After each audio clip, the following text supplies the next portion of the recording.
Hello, beautiful people.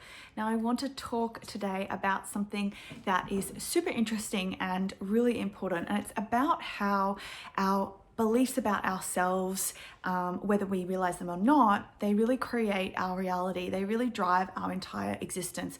And it's because most of our belief systems, most of the way that we really feel on a deep level about ourselves, lies in our unconscious mind and our subconscious mind. So we have our conscious mind, which is responsible for, directing our behaviors, problem solving, walking from here to there, concentrating on work, that sort of thing. And then we have our subconscious mind, which is really sort of the thing that's operating in the background. It's keeping our body alive, our heart beating. It's also the seat of our entire belief systems about ourselves. And everything that we believe about ourselves, or most of the things, are formed in our subconscious mind before the age of 7. So between the age of 0 and 7 is a highly influential period in our lives, in humans' lives. So we pick up everything when we're that age. We really are a sponge to our entire environment, and we get imprinted onto us ways to behave. We look to the adults in ourselves, in our lives. We look to our caretakers to understand how to behave in the world as we sort of go through these really important developmental milestones. And if we pick up things about ourselves in those formative years, so for example, if we hear our parents or the person that's looking after us say something negative to us, you shouldn't be so loud, you need to be quiet, you are really naughty, you're useless, anything like that, anything negative, if we hear those things when we're that age, they get imprinted into our mind and they become part of our belief system. And then when we are growing up through our adolescent years and into our adulthood, those beliefs are going to be really driving our behaviors. And the way that they do that is because beliefs and behaviors are very related, and they're kind of like an interwoven cycle. So for example, if you have a belief that you are always going to fail at work, that belief will then make you never take action or never put yourself out there in terms of finding another job, and then you'll always be in the same job, therefore reinforcing that belief about you that you'll never be successful. So they kind of flow on from one another. You have a belief, you have a corresponding behavior to that belief, and then that behavior then reinforces again that limiting belief. And then this pattern becomes further and further and further embedded into your subconscious mind. So if you think of, the brain systems or, the neurotransmitters, they're like highways, right? So you have really worn highways, so behaviors that you do without thinking,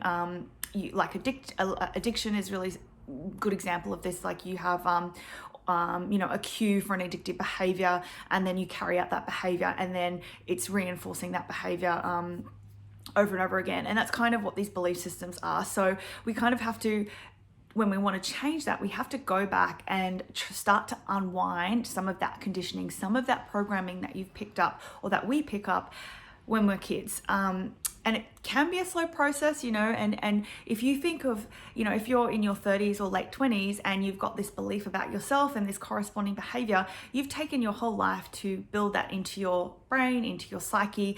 And so, thinking about that didn't just happen overnight. So changing it can be a bit of a slow process, and you need to be patient with yourself. You need to work with someone or a therapist or a coach who's really experienced in these processes, so they can guide you, so they can ask you the right questions, so they can prod a bit deeper, so they can see things that maybe you're not seeing, because it's very, very hard to see our own patterns or to see things. We can't really see things objectively because we're in it, right? And we have our belief system, we have our preconceived perceptions of the way things are, of the way that we are, of the way other people are, the world is, all of that sort of stuff. We already have those beliefs about ourselves and the world. We already have those that lens that we look through. So that's why it's really important to work with a coach, a therapist, someone or a counselor, someone who is qualified, experienced in taking you through that process. And then once you start to unpick these belief systems, once you start to unpick these patterns of behaviors that are quite far back into your subconscious mind, we want to bring them to the surface. We want to look at them. We want to understand them. We want to shine light on them, understand them. Where did they come from? How are they playing out for you? And once we get a really good picture of that, we can start to change them, and we can start to replace these limiting beliefs. We can start to replace these with our new belief system. And then once we have a clear indication of the belief system that we want, then we can start conditioning ourselves to the new way of being. And then that's how we deprogram our subconscious mind and reprogram our subconscious mind into something else. And it takes work. Like, it doesn't happen overnight, and it won't happen without putting the work in to make those changes. And it can be quite frustrating, but it's completely worth it, and it's completely possible to change those belief systems and to reprogram your subconscious mind. And it's up to us really as adults.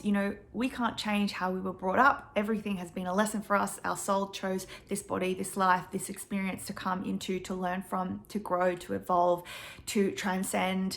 And so we can never look back on what's happened and have resentments or regrets. We try to look forward and say, okay, how can I take my power back? How can I take control of this situation? How can I take responsibility for my life moving forward? What are the things I need to do? What are the changes I need to make? How do I get support? Who can I get support from? How can I make time to do this? All of those things, they're the empowering mindsets that we really want to be operating. And we want to be operating in these self-empowerment, self-belief, self-worth, self-love. We want to be operating from those states. So if you would like support with this is one thing that I'm super passionate about and I'm very experienced with. I take my clients through this process all the time. I went through this process myself. So I know it works. I had an eating disorder, in my teenage years, and I don't have that anymore. And if you had told me that 15 years ago, I would have never have believed you, because I had patterns and thoughts and behaviors that were so ingrained in my psyche, in my body, but I don't have them anymore. So I know this stuff works. So I hope that's been helpful. If you would like more information, just reach out to me, send me a message, and I will connect with you soon. And I'm sending everyone lots and lots of love and hugs. Mwah.